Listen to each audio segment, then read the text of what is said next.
Hey guys, welcome back to my channel. कैसे हैं आप सब लोग? होपफुली बहुत अच्छे होंगे। ये वीडियो इस साल का आखिरी वीडियो है 2024 का। और बस यही कामना है कि आपका जो साल रहा बहुत अच्छा रहा, आने वाले साल आपके लिए बहुत अच्छे रहे। तो मैं इस वीडियो को बनाने का पर्पस मेरा ये है कि मैं ये पूरा साल मेरे बच्चों के लिए एक स्टोरेज रखना चाहती हूँ कि ये साल कैसा रहा और जब कल को वो देखेंगे तो क्या सोचेंगे। ठीक है, ये सारी चीज़ें ऑलरेडी मैं बहुत कुछ शेयर कर चुकी हूँ इस साल के बारे में। ये जर्नी शुरू हुई थी मेरी इस साल की, मैं बताऊँ अगर तो नवंबर 2023 में शुरू हुआ था ये सिलसिला हमारा। बहुत कुछ बीता, बहुत कुछ, और इतनी जल्दी जो चीज़ें हुई, फिर हम लोगों ने इतनी जल्दी खुद को संभाला और आज की डेट में सब शॉर्टेड है और सब चल रहा है। ऐसे ही चलता रहे, भगवान की दया से, पेरेंट्स की दया से, हमारे उनके आशीर्वाद से हम लोग ऐसे ही आगे बढ़ते रहे।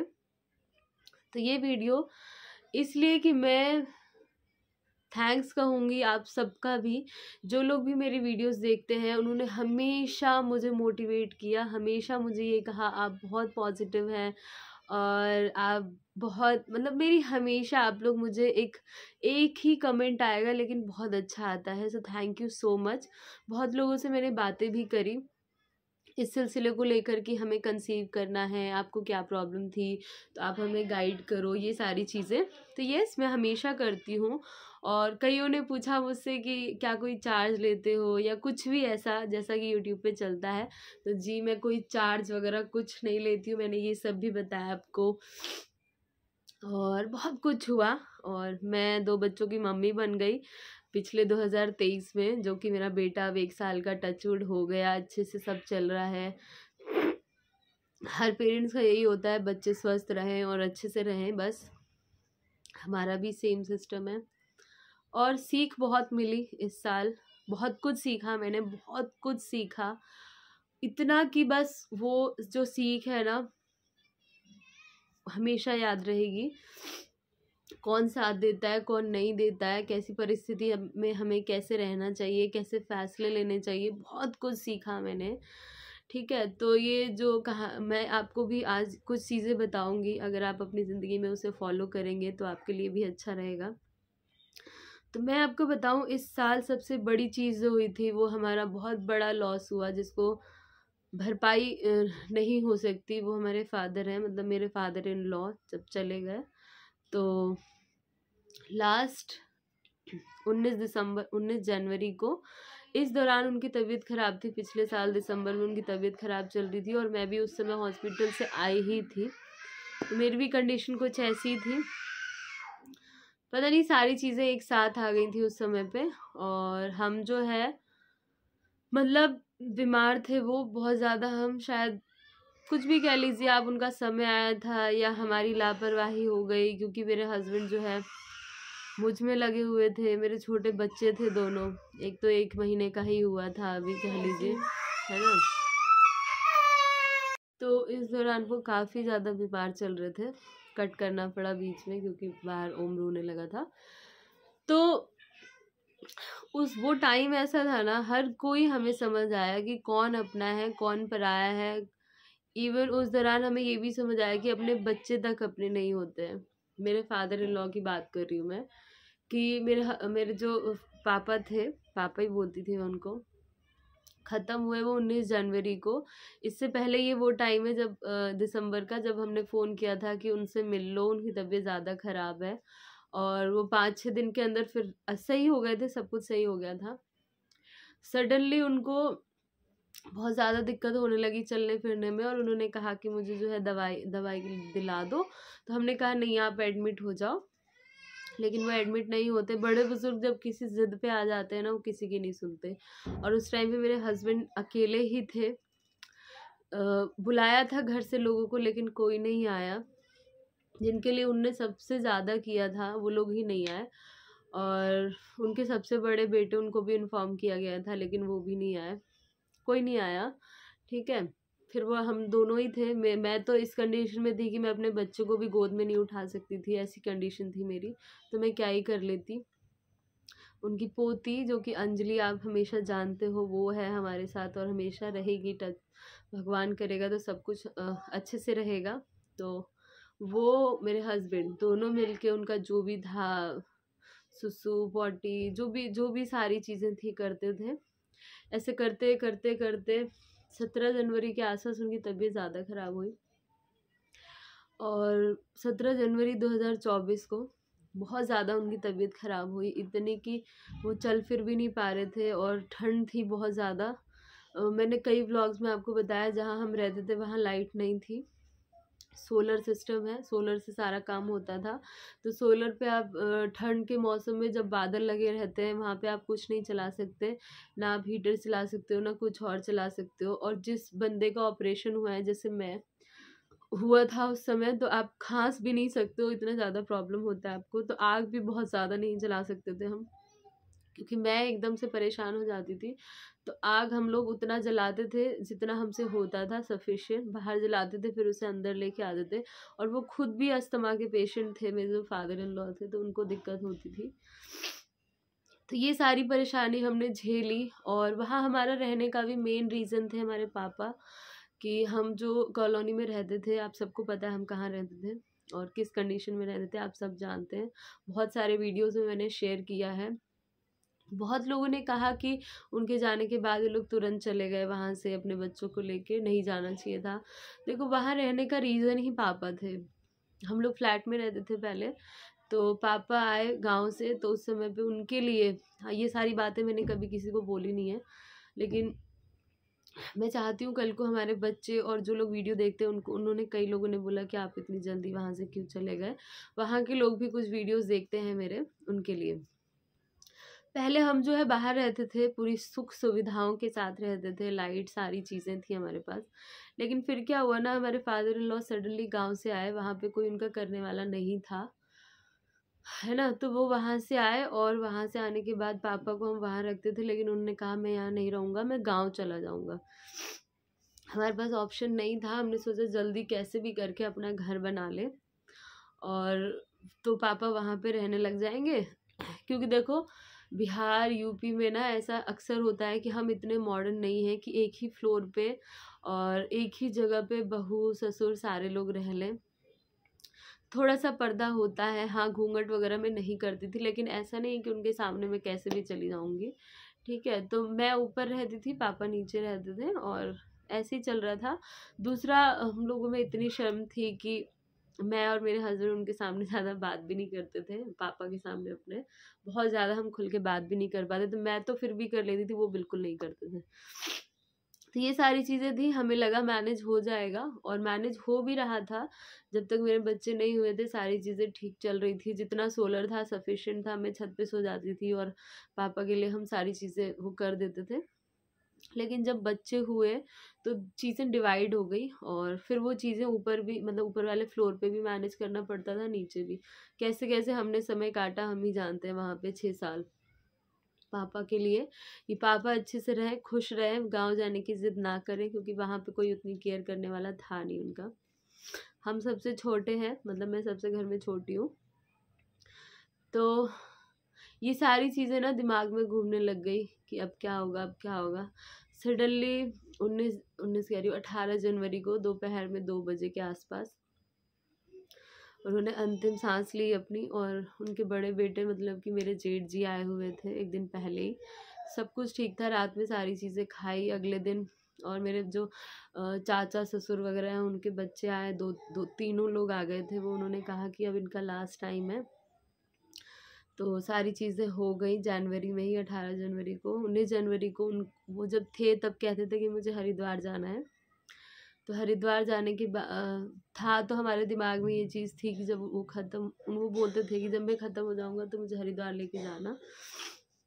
हरिद्वार लेके गए, वहाँ पे सारी चीज़ें हुई, वापस आए। देखिए, यहाँ से ना एक अपनों की परख पता चलती है।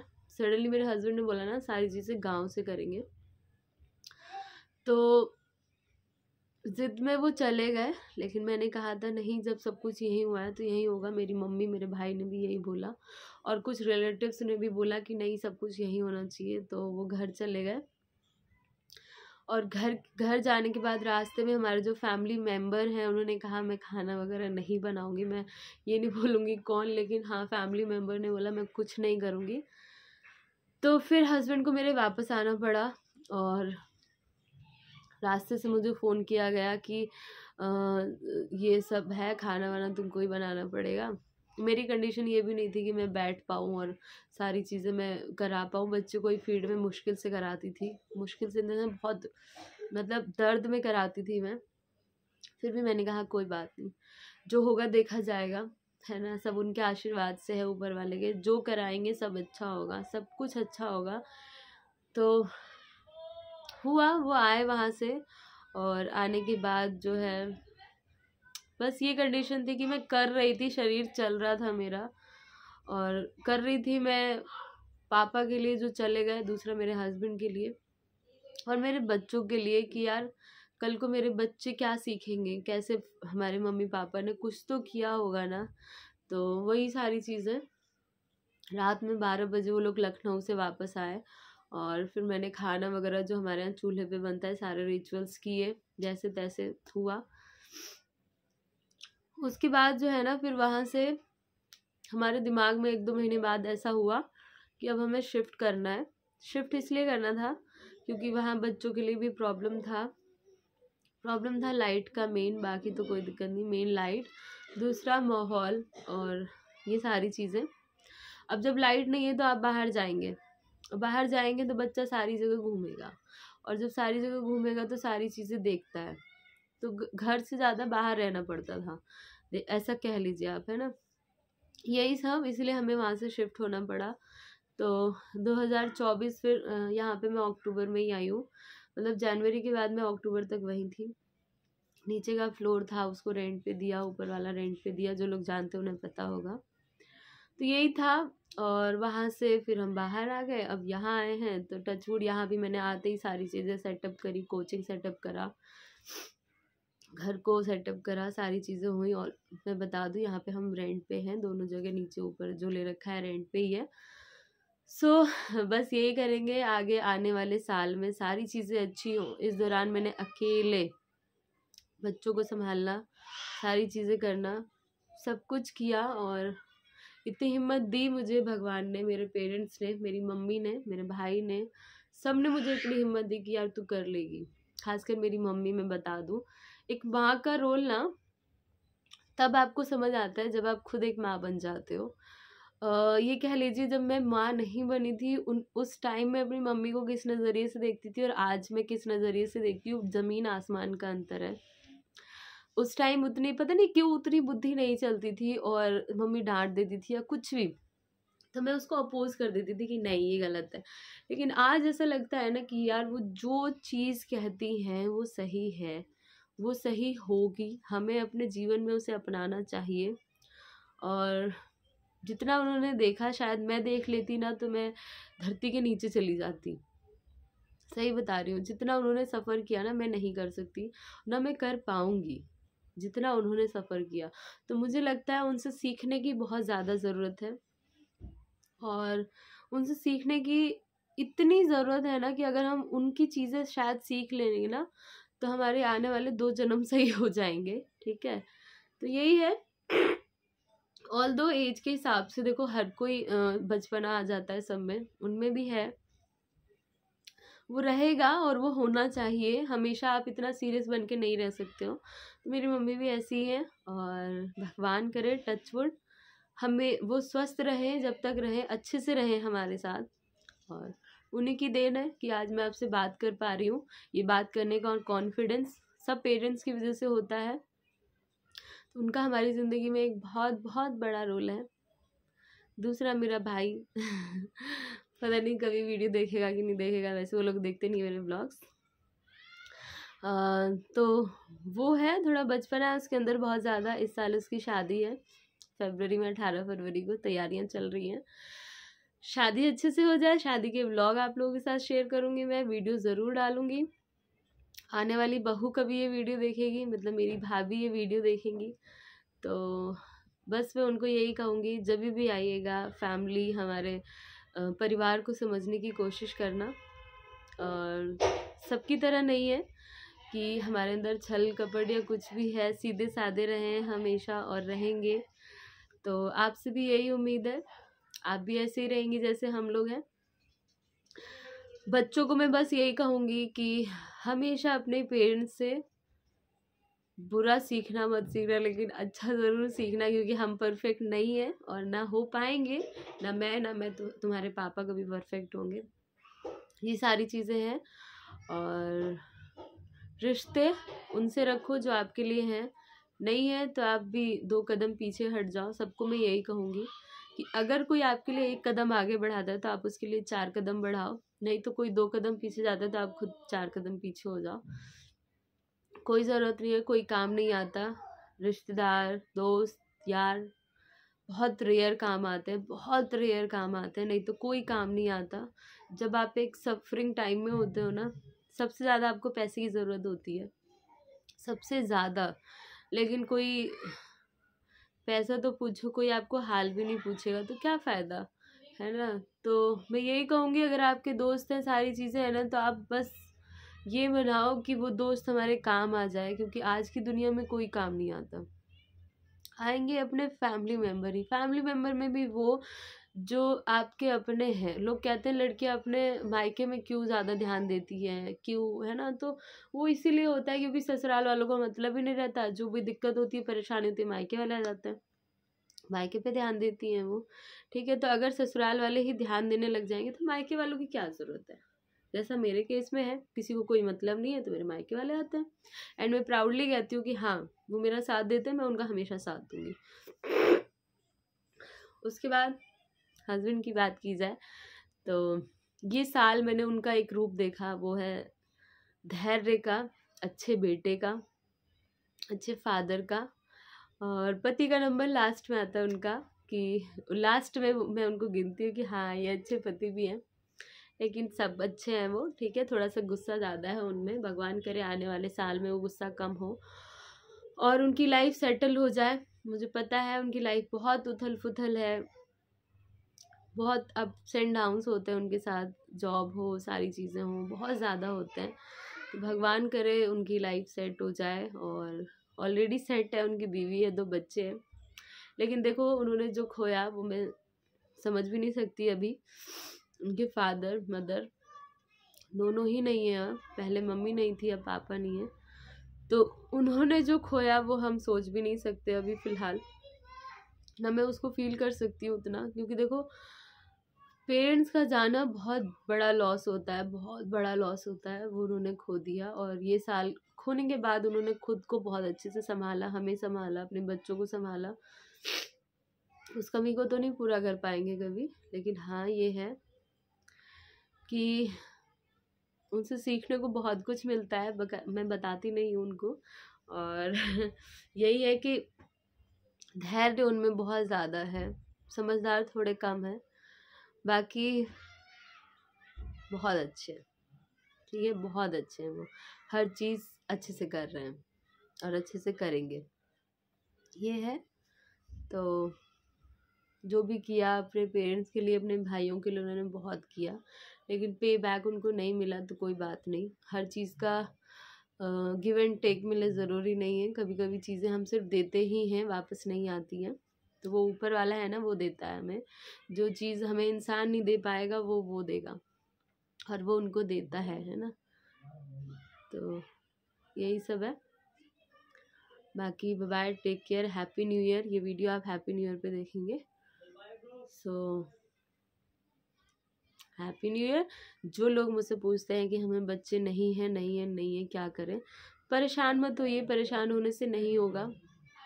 जो होगा बेस्ट होगा आपके लिए, जैसा होगा, जब होगा, जिस कंडीशन में होगा, ये सोच लो ऊपर वाले ने कुछ सोच के दिया होगा आपको। अगर नहीं है तो उसका भी रीज़न है, और होंगे तो उसका भी रीज़न ज़रूर होगा। तो जब होगा सबसे बेस्ट होगा आपके साथ, ये सोच लो। नहीं हो रहा तो ये सोच लो कि भगवान अभी ना आपको कुछ ऐसा देना नहीं चाहता जो आपके लिए ख़राब हो, इसलिए वो टाइम का इंतज़ार करिए। अपना कर्म करते रहिए, अच्छे कर्म करिए, कभी किसी का ये मत सोच के करो कि उसका गलत हो जाएगा। हाँ, दिल देखो किसी का हमें नहीं पता कि हम क्या करेंगे तो दुख जाएगा, लेकिन अपनी तरफ से आप खराब मत करो, मैं बस यही कहूँगी। बहुत लोगों के साथ देखो ऐसा भी होता है कि बच्चे होने के बाद भी वो लोग रोते रहते हैं, कई सारी चीज़ें उनके पास नहीं होती हैं। तो अगर बच्चे नहीं हैं और नहीं हो रहे हैं, एज बीत गई है, तो कोई बात नहीं, आप किसी को अडॉप्ट करिए, उसकी ज़िंदगी बनाओ, अपने बच्चे की तरह रखो, ये सारी चीज़ें करो। तो बाय, टेक केयर, खुश रहिए।